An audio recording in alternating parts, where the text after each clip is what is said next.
Hello lovelies. तो आज हम जिस लेसन प्लान को लेकर के आए हैं वो है बायोलॉजी टीचिंग का lesson plan on the topic teeth and its types. तो सबसे पहले जब हम लेसन प्लान लिखते हैं ना तो हम लोग वहाँ पर लेसन प्लान का नंबर मेंशन करते हैं।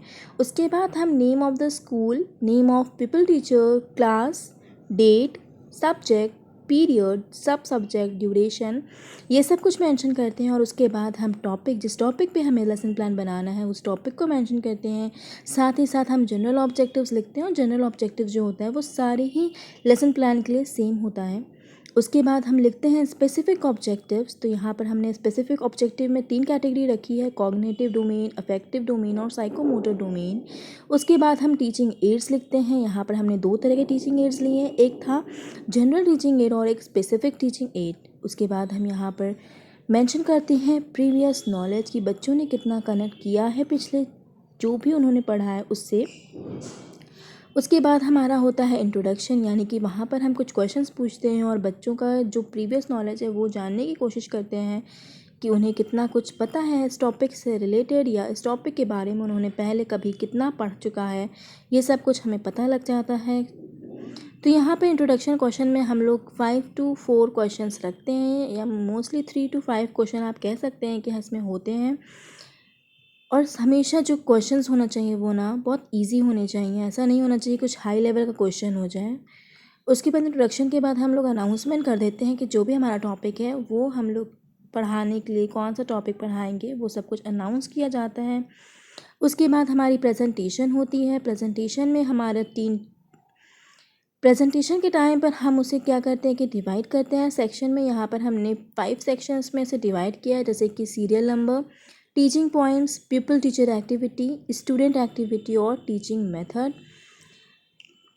इसी तरीके से आप भी अपने जब लेसन प्लान बनाएं तो उसमें हर पॉइंट को अलग अलग मेंशन करें। जैसे कि यहाँ पर हमने पहला टॉपिक लिखा टीथ और उसके बाद हम लोगों ने उसको एक्सप्लेन किया, बच्चों का क्या रिस्पॉन्स था उसे नोट किया और कौन सा मेथड था ये वो कुछ लिखा।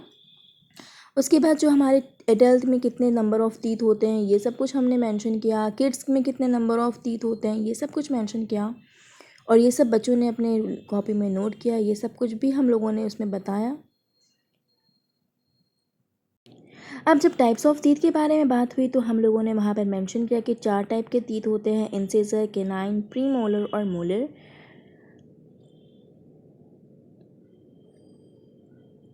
उसके बाद हम सारे ही टीथ के जो टाइप्स थे उसे थोड़ा थोड़ा करके एक्सप्लेन करेंगे शॉर्ट में, ताकि जो बच्चे हैं उन्हें कुछ बेसिक नॉलेज हो जाए कि हाँ ये क्या चीज़ है और किस तरह से हो सकती है। तो सबसे पहले हमने यहाँ पे इंसीज़र लिखा था और इंसीज़र के बारे में हम लोगों ने वहाँ पे डिफ़ाइन किया कि इंसीज़र होते क्या हैं, कैसे होते हैं, क्या काम करते हैं। उसके बाद हमारा होता है डेवलपिंग क्वेश्चन। जो भी टॉपिक हम पढ़ा रहे हैं पिछला उससे हम रिलेटेड 2 या 3 क्वेश्चन पूछते हैं बच्चों से, ताकि हमें ये पता लग पाए कि बच्चे हमसे कितना कनेक्ट कर पा रहे हैं, बच्चों को कितना समझ में आ पा रहा है और कितना हम उन्हें और अच्छे तरीके से समझा सकते हैं।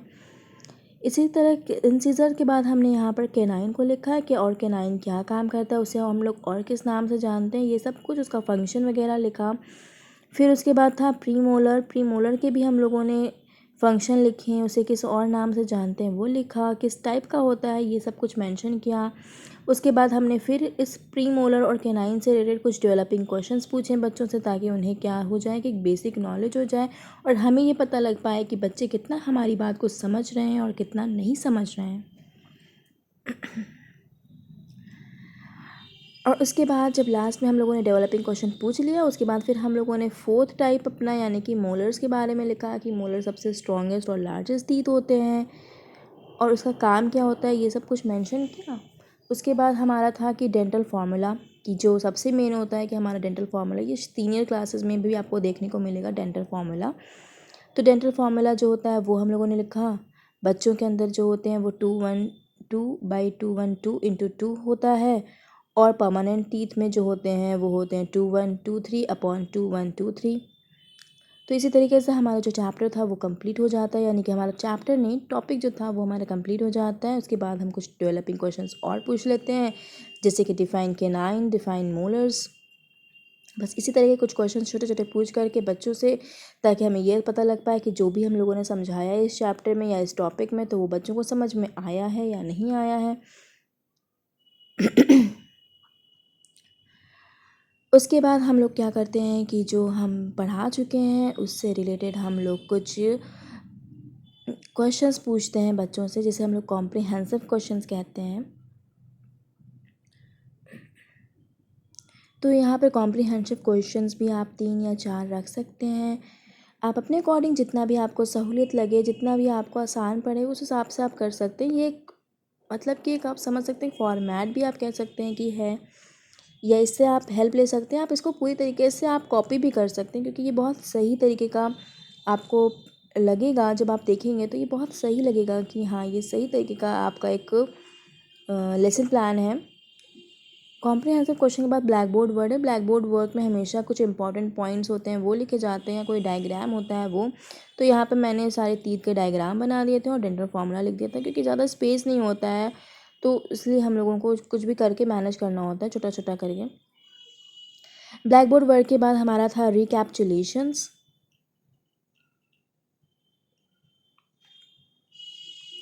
रिकैप्चुलेशन में भी हमारा 3-4 क्वेश्चंस होते ही होते हैं। अगर आप चाहें तो और ज़्यादा भी कर सकते हैं, और आप चाहें तो और कम भी कर सकते हैं, जिस हिसाब से आपको अपना लेसन प्लान लिखना है। मतलब कभी कभी होता है ना कि आपको पेजेस देखने पड़ते हैं कि मतलब कि हाँ, हमको 3 पेज में लिखना है या 4 पेज में लिखना है। जिस हिसाब के आपके पास पेज हों, उस हिसाब से आप अपने क्वेश्चंस को कम ज़्यादा कर सकते हैं। फिर रिकैप्चुलेशन के बाद होमवर्क आता है, जिसमें कि हमने यहाँ पर फिर से होमवर्क के लिए 4 क्वेश्चंस लिए हैं। अब ये होमवर्क जो होता है ना, वो बच्चों को घर पे जा कर के फ्री टाइम में कुछ काम करने के लिए होता है। अदरवाइज़ वो अपना सारा टाइम वेस्ट कर देंगे अगर वो होमवर्क नहीं करेंगे। घर जाएंगे, मोबाइल पे गेम खेलेंगे, या लैपटॉप पे या कंप्यूटर पर, या फिर अपना टीवी चला करके या बाहर खेल करके सारा टाइम वेस्ट कर दिया करेंगे। तो होमवर्क मोस्टली इसीलिए होता है कि बच्चे घर जा कर के भी पढ़ाई करें, थोड़ा डर से टीचर के कि नेक्स्ट डे हमको टीचर को ये होमवर्क दिखाना है, नहीं तो डांट पड़ जाएगी, या तो फिर बेइज्जती होगी, क्लास में सारे लोग होमवर्क करके आएंगे और हम होमवर्क करके नहीं आएंगे। तो यही सब कुछ रीज़न है जिसकी वजह से बच्चे होमवर्क करते हैं, और टीचर्स भी अच्छे से होमवर्क देती है और उसे अच्छे से चेक करती है। होप कि आपको हमारी ये वीडियो अच्छी लगी होगी और बहुत ही ज़्यादा हेल्पफुल भी लगी हो। साथ ही साथ हमने यहाँ पर आपको एक लेसन प्लान का एक फॉर्मेट कह सकते हैं, या तो एक पूरा लेसन प्लान जिसे आप चाहें तो स्क्रीनशॉट करके अपने फ़ाइल में लिख सकते हैं, और ये बहुत सही होगा। हमको तो ऐसा लगता है कि जो भी बच्चे इंग्लिश वाले होते हैं ना, उनको बहुत ज़्यादा परेशानी होती है। वो बहुत ज़्यादा इधर उधर घूमना पड़ता है कि अरे यार, सही से मतलब कंटेंट नहीं मिल पा रहा है, सही से हमको ये चीज़ पता नहीं लग पा रही, हमें कोई ये समझा नहीं पा रहा है। क्योंकि मोस्टली स्कूल जो होते हैं, मतलब कॉलेजेस जो होते हैं, वहाँ पर हिंदी लैंग्वेज को ज़्यादा वो प्रेफरेंस दी जाती है। तो इसी वजह से हमको ऐसा लगता है कि आपके लिए ये वीडियो बहुत ही ज़्यादा हेल्पफुल होगी। और अगर आप ये वीडियो पे हैं या फिर इस चैनल पर हैं, तो इसके बाद आपको कहीं और जाने की ज़रूरत नहीं पड़ेगी। आपको लेसन प्लान से लेकर के सारे जो टॉपिक्स होते हैं ना बीएड में, उस टॉपिक्स से भी रिलेटेड वीडियोस मिलेंगी। बट फर्स्टली हम यहाँ पर लेसन प्लान पे फोकस कर रहे हैं, क्योंकि हमेशा थर्ड सेमेस्टर में या फिर आप कह सकते हैं सेकेंड सेमेस्टर में आपको लेसन प्लान बनाना होता है, दिखाना होता है टीचर्स को, उसे सबमिट करना होता है। तो यहाँ पर कुछ पिक्चर्स हमने अटैच करी थी, जिसे आप स्क्रीनशॉट करके आराम से लिख सकते हैं, देख सकते हैं। अगर आपको ये वीडियो पसंद आई है तो मेक श्योर कि आप हमारे चैनल को सब्सक्राइब करें, इस वीडियो को लाइक करें, और अपने जितने भी बीएड करने वाले या फिर डीएलएड करने वाले दोस्त हैं ना, उनको ज़रूर शेयर करें। और अगर ऐसी ही वीडियोस चाहिए और ऐसी ही वीडियोस अच्छी अच्छी वीडियोस आपके लिए हेल्पफुल हो रही हों, तो आप प्लीज़ हमारे चैनल को सब्सक्राइब भी करें और हमारे चैनल के ग्रोथ में हेल्प करें। अगर आपका एक सब्सक्राइब हमारे लिए बहुत ज़्यादा इम्पोर्टेंट है और बहुत वैल्यू रखता है।